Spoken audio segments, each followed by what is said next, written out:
Programang ito ay rated SPG. Striktong patnubay at gabay ng magulang ang kailangan. Maaaring may masiselang tema, lengguwahe, karahasan, sexual, horror o droga na hindi angkop sa mga bata.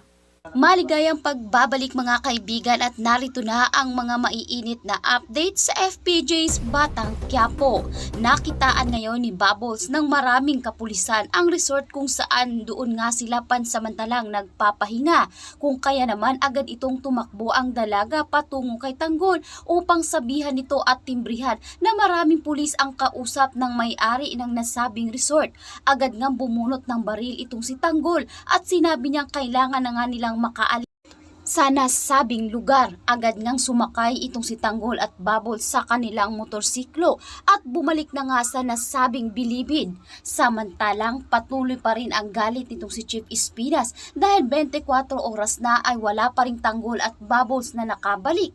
At dito na nga pinakuha ni Espinas sa kanyang mga tauhan ang mga kaibigan ng binata upang ilagay nga ito sa Bartolina at doon pahirapan. Agad ngang sinabi nitong si Espinas na hindi na nga sila pwedeng pabagal-bagal pa dahil hindi magtatagal ay siguradong mapapansin na nga ng mga iilang preso na nawawala nga itong si Tanggol at Bubbles. Hindi naman dito nagtatapos ang lahat dahil matapos nga mag-rubing nitong si Espinas ay sinalubong naman siya nitong si Bong. Tinanong ni Bong kung nasaan na itong si Tanggol. Siguradong naisahan at natakasan na nga siya ng mga ito. Ngunit babala nitong si Espinas na wag nga raw padalos-dalos ang bunganga nitong si Bong dahil hindi magtatagal ay baka siya nga raw ang mapagbuntungan ng galit nitong si Espinas. Samantalang dito ngayon kinausap na nitong si Tinding si Marites upang ipaalam dito ang ginawang panluloko nga ng kanyang asawa sa kanya.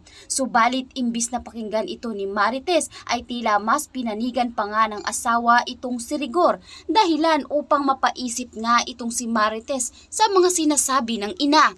Dito ngayon bumungad sa isipan nitong si Tess ang mga panahon na nabaril nga itong si Rigor na tila mas asawa pa kung umasta itong si Lena. Kung kaya naman dito ngayon kinompronta na ni Tess kung totoo nga ba ang sinasabi nitong si Tinding laban kay Rigor. Dinepensahan naman ni Rigor ang kanyang sarili at sinabi niya sa masyadong busy na nga raw ang kanyang trabaho kung kaya't wala na nga raw siyang panahon para rito. At kasamahan nga raw nitong si Rigor si Lena sa trabaho kung kaya't magkaibigan lamang ang dalawa. Dito natahimik itong si Tess sa sinabit depensa ng asawa sa kanya. Subalit hindi nga siya kumbinsido para dito. Kung kaya naman naisipan tuloy nitong si Marites na bantayan na nga ang bawat kilos ng asawang si Rigor. At dito tila nainis nga itong si Rigor sa mga ginagawa ni Marites sa kanya. At binalaan ngayon nitong si Rigor na kung hindi titigil si Marites sa kanyang ginagawa ay baka ito lang ang dahilan ng kanilang pag-aaway. At pakakatunghayan naman na dahil nagkaroon nga ng operasyon ang mga kapulisan upang puntahan nga ang sinasabi ng kanilang asset na nasabing resort.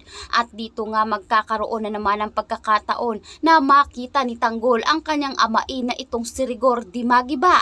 At dahil dito ay sinabi nga ni Tanggol na hindi siya pwedeng makita nito dahil siguradong pagbubuntungan nga siya ng galit at magtataka kung bakit nakakalabas pa rin siya ng nasabing bilibid. Kung kaya naman nagdesisyon na nga itong si Tanggol at Bubbles na bilis-bilisan na ang kanilang pagmamaneho upang makaabot nga sila sa bilibid nang wala ngang makakakita sa kanilang ginawa. At yan po muna ang ating maiinit na update ngayong araw. Maraming salamat sa inyong panunood.